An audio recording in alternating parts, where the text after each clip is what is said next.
Welcome back to Melbourne. We're outside the Dockers Team Hotel. Of course, I've got their skipper, Matthew Pavlich, with me. And Pav, first of all, what's the mood like among the players? I'm really relaxed, really excited as well. We had a sharp training session this afternoon at the MCG, thoroughly went through Geelong and some meeting process, and guys just stepped away from dinner and really relaxed and excited about the game. A good feeling too must be no changes. It's always a good sign for a side that can go into a game with the same team that they won so impressive with last week.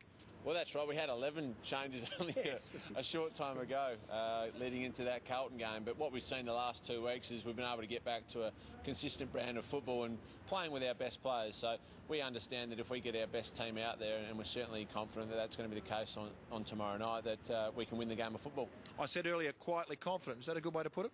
Yeah, I think so. Yeah, look, not many people over here in Melbourne and probably in Australia give us much hope, but we understand that if we play the brand of football that we're able to for most of this year, we are confident we can come away with a win. There's plenty of people that are over from Perth. There's purple around, so as we've said all year, they're our edge, and hopefully they can make a whole heap of noise against Geelong tomorrow night. The edge indeed. Let's quickly look at the Geelong ins and outs. A couple of surprises, got to say. Podsiadly and Lonergan come in. Mackie and Blake out. Do you suspect maybe one of those outs may come in?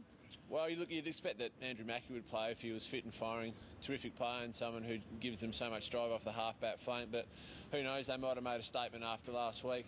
We're looking forward to the challenge regardless of who's out there, though. Here's a big challenge. Fremantle train at the MCG today. Let's have a look at what happened out there. Freo, way to go! This was more than just a training session. For the Fremantle Dockers, it was the first time they've been able to step onto the MCG this year. And for some of their young guns, it was the first time ever on the home of football. But Fremantle are confident their young stars can shine tomorrow night.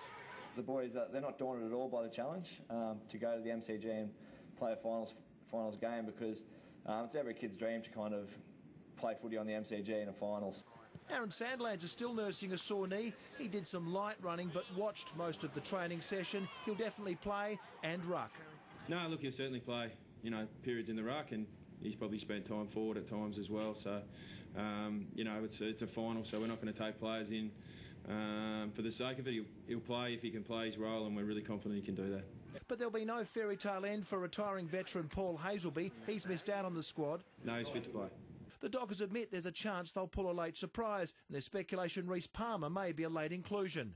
A lot of things can come into it, the weather tomorrow, and how a couple of guys pull up, so yeah, definitely. For the fans who've come across, just being here is enough. A couple of goals tomorrow. You ready from coach? Yes, Tomo, we're ready. It's ready. All the plans have been done now, so it's just a matter of 24 hours out from the game. Let the players relax and enjoy the moment, and I'm sure you're going to find that they're going to be in this game for a long period of time. Yes, indeed, the coach quietly confident too. I mentioned in there the chance of a late surprise. Is that a possibility, Matthew? Well, look, depending on the weather, I guess everyone knows that Melbourne can be quite unpredictable. There may be a late change, but look, that's going to be up to the coaches, and we'll leave that to the last minute. You signed the contract. Great news for Fremantle fans. 4 years, a Docker for life. Must be a good feeling, and it must be good for you. A lot of the players see you as a mentor. I was going to say father figure, but you're much too young for that. Must be a good feeling. Well, Chris Mayne came up and said, I'm not sure if you'll be able to last that long. So that was a good vote of confidence. But no, look, really relieved. If I had my way, I would have rather not make this week about myself. It's all about the game tomorrow night. But certainly happy and relieved to remain in Fremantle for the rest of my career. All right, and talking about the career, you've got a career of being a very good tipster. Let's look at those all-important tips. Our celebrity tipster is Ben Allen, former Fremantle captain and a great, of course, with Hawthorn as well.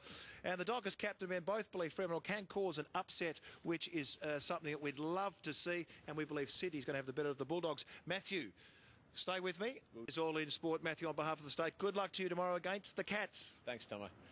All right, Matthew Pavlich with me there. Dixie, a lot of excitement here. Can't wait till tomorrow night. Looking forward to talking to you about perhaps a Dockers win. Perhaps. Get Pav inside, Tomo. He looks cold.